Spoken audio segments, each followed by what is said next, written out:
The Association of Private Security Owners, or Tapsosa, has slammed industrial action by trade unions. The unions have accused some security companies of defrauding members of medical benefits and not paying monies over to them. Let's speak now to Sindiswa Changuion. I'm not sure if I've said your last name correctly, who's a spokesperson for Tapsosa. I appreciate your time this afternoon. Now, first, let's talk about how many private security companies that you represent. So Tapsosa in its entirety represents over 70 security companies that employs over 2,000 on average of employees that are in the private security industry. Now, Sindiswa, you have slammed what you've called the disingenuous nature of the proposed strike by a group of trade unions, including NUMSA and SATAU, who are planning to picket against it, and medical aid insurance company Imvula Group. So let me just firstly indicate that Tapsosa condemns any form of non-compliance by some employers in the private security industry, and in particular when it relates to benefits of workers. But I think our concern in this regard emanates from the fact that there seems to be some opportunism, some organized labor that use the interest of workers or the name of workers to benefit a particular supplier that has been approved or by the bargaining council, and impose that particular supplier to all private security employers, who some of them are actually paying towards the benefit that they actually need to pay for. So this supplier has been approved by the bargaining council, but you are not happy with working with a specific supplier or this specific supplier? What are we saying is that there is no provision in the collective agreement of the bargaining council that says that a specific supplier or a specific company is the one that is going to be rendering these particular services. What it actually says, it says that an employer and an employee shall equally contribute towards a medical benefit. There are medical benefits that are out there. They are far more better than the existing medical benefit that has been endorsed by the bargaining council, or that the bargaining council or these unions are forcing employers to actually belong to. There are employers that actually have been paying for this particular benefit long before the promulgation or long before the supplier was put into effect by the bargaining council. And it is unfair that these employers that have been paying for a long time and are doing right towards their employees are then subjected once again to humiliation, and their reputation and their names and shames in newspapers and in the media. But they have been contributing towards this benefit. In fact, if you can be able to compare apples and apples, this benefit that they're actually paying towards their employees, it is far more better. So have you had closed-door conversations with the NUMSA and SATAU regarding this? Because one would, from what you're describing, it all seems very, very clear. And that if somebody had done their homework, then this issue of the picketing would not be on the agenda. You know, we have several times, I think it has been the past 3 years, we have engaged with organized labor, in particular the organized labor that sits in the bargaining council, so that we could be able to find each other. And in doing so, we had said that, you know what, we need to be able to sit down as a collective and address the systematic challenges that are making some of these employers, because we need to be very honest here, there are employers that do not contribute towards this benefit and cut corners. And we had said that we needed to be able to look at the fundamental problems. And there are 3 problems in this regard. If you look at the employers that are rendering services to government departments, to municipalities, to other departments, to state entities, you would find that some of them have not been paid their invoices for the longest of time. Some of them have not been afforded increases for the longest of time. Some of them have not actually been paid at all. And these employers, they tend to cut corners and not pay towards the medical benefit of their employees. So what we are saying is that let's come together as a collective and look at the issues, at the fundamental issues and challenges that are facing this industry. This industry needs transformation, and in doing so, we need to really come together and say, now that this industry is so-called a garage purchase industry by clients, how do we change and professionalize this industry and have an industry that will be able to benefit everybody, but especially the workers, because it's the workers that are most affected. We can sit in the boardrooms and we can argue about issues, but the person or the people that are most affected are people on the ground. And are we really looking after their interests?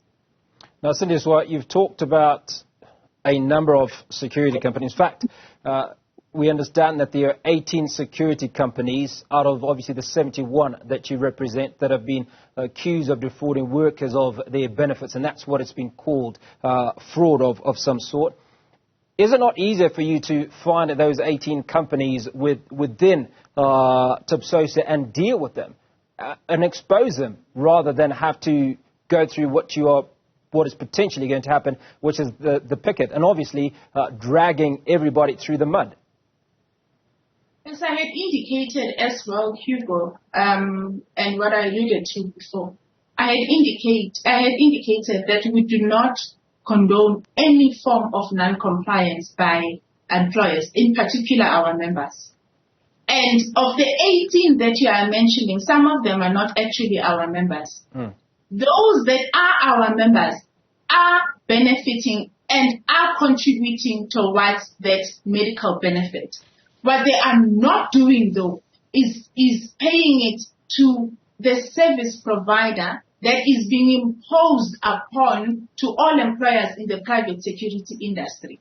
What we are saying is that show us in the collective agreement, because the unions keep on saying that in the collective agreement there is one provider that has been appointed to provide the services. We say, no, show us in the collective agreement where it stipulates a particular name of a provider that will render those particular benefits. It doesn't. It says we need to equally contribute. So the issue here is that the 18 people or the 18 companies that have been named are companies that have been contributing. There are some, as I had indicated, that have not been contributing, and those that are not contributing, they need to be taken to task.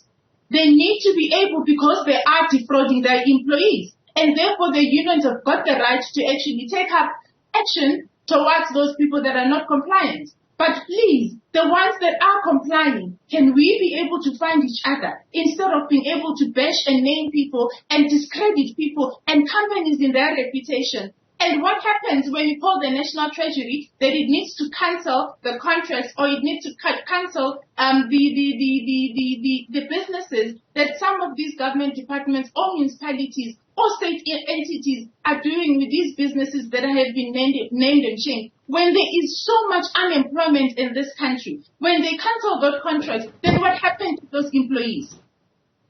So it would appear that you, NUMSA and Satau certainly are not finding common ground. How do you intend to deal with your own members who are not complying?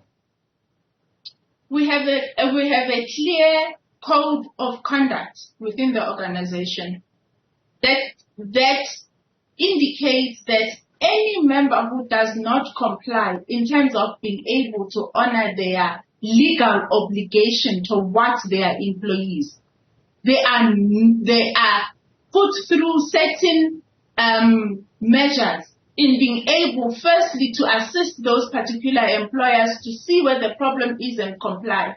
And if we are finding that after those measures and assistance that we have provided to you, that you are not doing right by your employer, then you cease to be part of our association. We cannot condone non-compliance in this industry. It has been going on for a very long time. And therefore it is time that together as with the union, so that we could be able to sit down, including Syria per se, the Private Security Industry Regulatory Authority, They say, so that we could be able to sit down as a collective and be able to find each other. It cannot be that with over 10,000 employers in this country that are providing private security services, that we only seek to name and shame and tarnish people's reputation of 18 companies. It cannot be Hugo.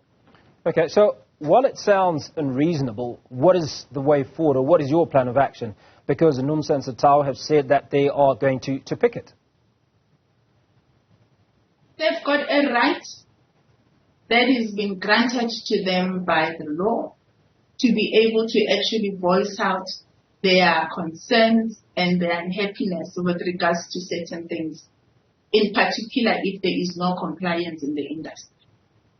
But what we're actually saying is that we need to be able to find each other.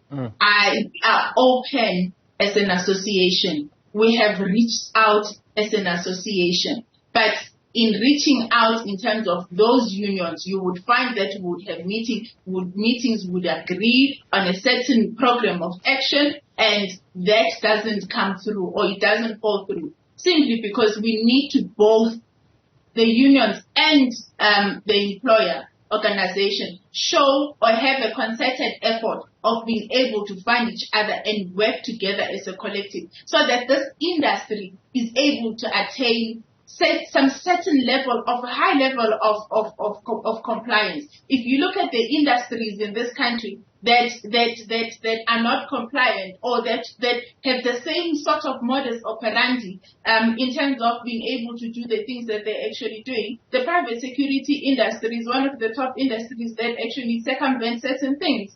And we cannot be able to actually allow that. But what we are saying is that address the challenges. Let government, everybody that even procures private security industry, it should not be a grudge purchase. It is something that is actually there. There is a necessity that is there to be able to safeguard you. And therefore, we need to be able to come to the party so that it doesn't become a pricing issue. It becomes us being able to look after each other in terms of being able to be safe in this country. And that is what is important.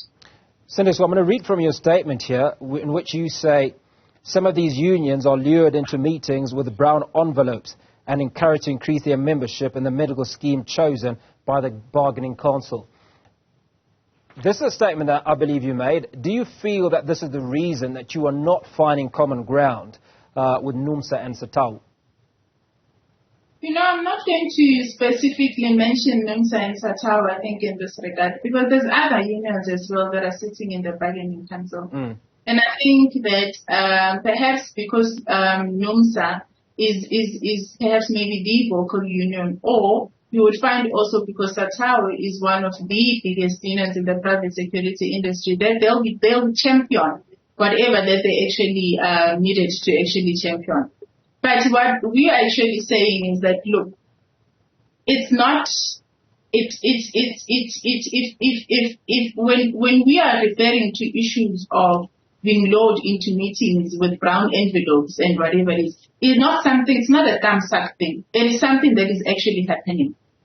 It is something where you find that people, for them to be able to go into meetings, they are being thanked for being able to be in attendance on certain things. And that does not come in just change. It comes with something else. And they have been happening over and over and over again. People talk, unions talk. It happens. And therefore, we find that perhaps maybe that is the reason why you find that employers are forced to actually go towards a particular service provider. And why are we having this anti-competitive behavior? And why are we not being able to open it up and invite other providers? I know that the bargaining council is going to say that they went through a procurement process and whatever it is. That is actually not the case. We know that. So what we are saying is that in terms of the employers that have been paying towards and are doing right and have been paying for those particular benefits, can we be able to open up the market and include those service providers so that there is no issues of people pointing fingers at each other with regards to thinking that maybe there's a motive for people to force all employers to go to one service provider when there's so many service providers that are doing a sterling job in terms of providing employee benefits. Sindiswa, I appreciate your time this afternoon. Sindiswa Changuion, spokesperson for the Association of Private Security Owners of South Africa, Tapsosa.